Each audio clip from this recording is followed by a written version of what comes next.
ذرا سوچئے، سمندر میں خوفناک طوفان ہو، لہریں پہاڑوں کی طرح بلند ہو، وہ کشتی ڈوبنے کے قریب ہو، ہر شخص کو لگ رہا ہو کہ اب موت سامنے کھڑی ہے، لیکن اسی لمحے ایک بزرگ کشتی میں سو جاتے ہیں، اور پھر ایک ایسا معجزہ ہوتا ہے جو ہمیشہ یاد رکھا جائے گا۔ آخر ایسا کیا ہوا تھا؟ بسم اللہ الرحمن الرحیم۔ یہ اس زمانے کی بات ہے جب شیخ موسیٰ زریس اپنے چند ساتھیوں کے ساتھ سمندر کے سفر پر تھے۔ اچانک آسمان پر بادل چھا گئے، ہوائیں تیز ہو گئی، اور دیکھتے ہی دیکھتے سمندر میں ایک خوفناک طوفان آ گیا۔ لہریں کشتی سے ٹکرا رہی تھیں اور ہر طرف خوف کا عالم تھا۔ مسافر پریشان تھے، کسی کو سمجھ نہیں آ رہا تھا کہ کیا کرے۔ ایسا لگ رہا تھا کہ اب یہ کشتی ڈوب جائے گی اور کوئی بھی زندہ نہیں بچ پائے گا۔ اس بے بسی کے عالم میں شیخ موسیٰ زریس سو گئے، اور پھر خواب میں ایک عجیب منظر ظاہر ہوا۔ انہوں نے دیکھا کہ نبی کریم صلی اللہ علیہ وآلہ وسلم تشریف لائے ہیں۔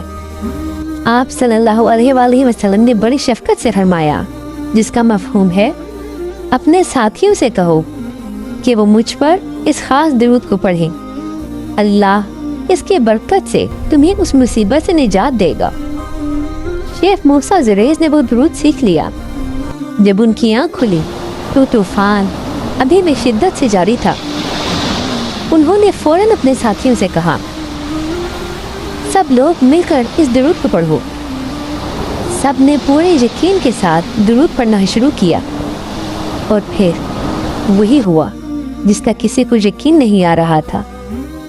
آہستہ آہستہ طوفان کی شدت کم ہونے لگی، ہوائیں تھم گئیں، لہریں پرسکون ہونے لگیں، اور کچھ ہی دیر میں سمندر بالکل پرسکون ہو گیا۔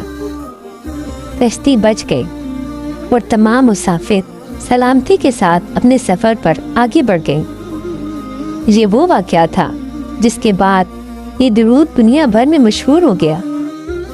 لوگوں نے اسے محبت اور عقیدت کے ساتھ پڑھنا شروع کیا، اور اسے درود تنجینا کے نام سے جانا جانے لگا۔ جب انسان ہر طرح سے مایوس ہو جائے، جب کوئی راستہ نظر نہ آئے، تو ایک چیز ہمیشہ باقی رہتی ہے، نبی کریم صلی اللہ علیہ وآلہ وسلم پر درود، کیونکہ درود وہ نور ہے جو مشرق ترین اندھیروں کو بھی روشن کر دیتا ہے۔ اگر آپ بھی نبی کریم صلی اللہ علیہ وآلہ وسلم سے محبت کرتے ہیں تو اس ویڈیو کو لائک کریں، شیئر کریں، اور مزید ایمان تازہ کرنے والی کہانیوں کے لیے چینل کو سبسکرائب ضرور کریں۔ جزاک اللہ۔